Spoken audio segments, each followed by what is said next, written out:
warahmatullahi wabarakatuh. Hai guys, welcome back to our channel. Saya mau bedah buku ini. Judulnya Originals, karya Adam Grant. Buku ini mirip secara struktural isi, mirip dengan bukunya Prof.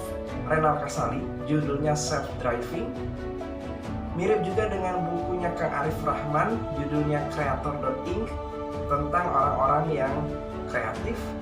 Kalau bukunya Prof. Renal Kasali yang judulnya Self Driving itu lebih kepada teori-teori perubahan, teori kita melakukan transform sebuah environment, sebuah lingkungan yang ingin kita ubah. Kalau Creator.ink, buku Creator.ink karya Kang Arif Rahman itu lebih kepada kreator secara profesional, how wanna be a kreator. Tapi di buku ini, buku Originals karya Adam Grant ini lebih banyak contoh kasus ya, lebih banyak bercerita. Ya, lebih tepatnya buku ini di awal-awal menceritakan tentang bagaimana peran para pendobrak, orang-orang yang disebut originals, orang-orang yang berani keluar dari zona nyamannya. Ada hal menarik, kata-kata yang sangat menarik. Kalau tidak ada orang-orang yang originals, orang-orang yang berani mendobrak, mungkin sampai hari ini kita masih percaya bahwasannya matahari itu mengelilingi bumi, gitu kan. Kita masih percaya dengan hal tersebut. Contoh beliau, Adam Grant ini menyontohkan contoh seperti Copernicus, Nicholas Copernicus. Contoh lagi Thomas Alva Edison, dan banyak contoh-contoh lainnya, orang-orang yang berani melakukan dobrakan-dobrakan dalam hal sains ya. Akan tetapi banyak orang yang tidak melihat cerita tersebut secara utuh, dan di sini dibahas secara teoritis cerita tersebut, seperti Nicholas Copernicus yang memberikan berani mendobrak hal yang sudah mainstream pada saat itu, yakni bahwasannya alam semesta ini geosentris pada saat itu. Seluruh alam semesta ini mengelilingi bumi. Tapi Nicholas Copernicus berani berpendapat lain, bahwasannya ya kita ini heliosentris. Bumi dan planet-planet lainnya itu mengelilingi matahari sebagai pusat tata surya. Tapi kita ingin kupas cerita tersebut, banyak cerita yang harus kita kupas. Contoh Nicholas Copernicus ya, ternyata dia itu awalnya deg-degan juga, penakut juga untuk menyampaikan pendapatnya tentang heliosentris tersebut. Buktinya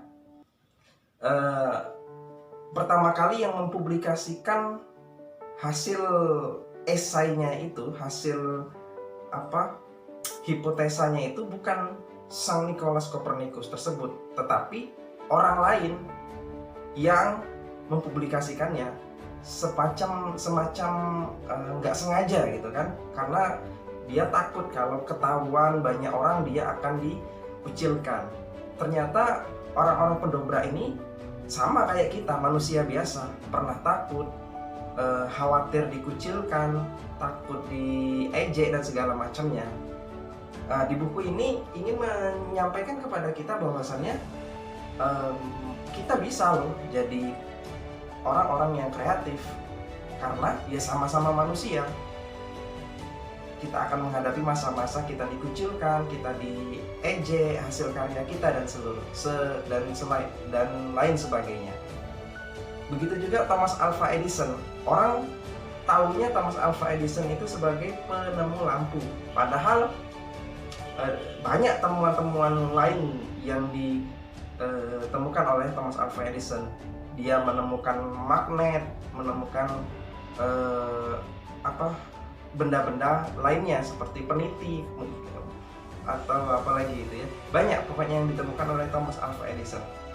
Akan tetapi ya sama seperti kita, Thomas Alva Edison pernah dalam fase menemukan sesuatu dan tidak dianggap oleh orang lain. Dia menemukan benda misalkan,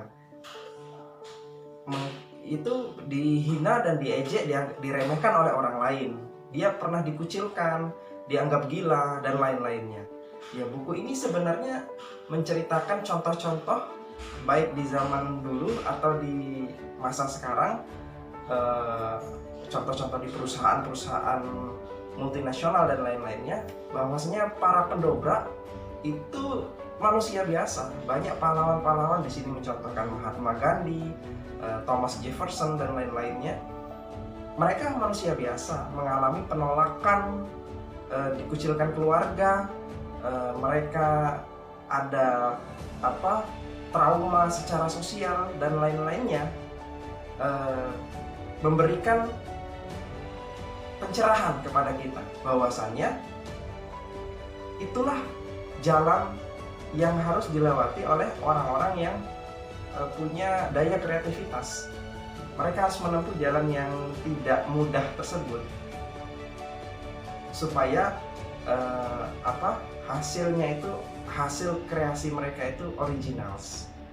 Dan teman-teman semua, saya sarankan untuk beli buku ini, baca buku ini, pinjam ke orang lain mungkin, atau beli sendiri, itu bisa untuk menambah, setidaknya menambah semangat. Dan contohnya ngeri-ngeri banget gitu kan. Contoh kasus di sini ada contoh kasus di CIA, lembaga intelijen internasional ya. Baik, ternyata di situ ada contoh kasus orang-orang yang berani mendobrak gitu ya. Dan masih banyak lagi. Dan saya juga sebenarnya belum selesai banget baca ini, baru setengah ya. Buku ini lebih kurang 330 halaman. Ya, dibacanya pelan-pelan aja. Kita ambil yang kita anggap penting, biasanya masuk itu.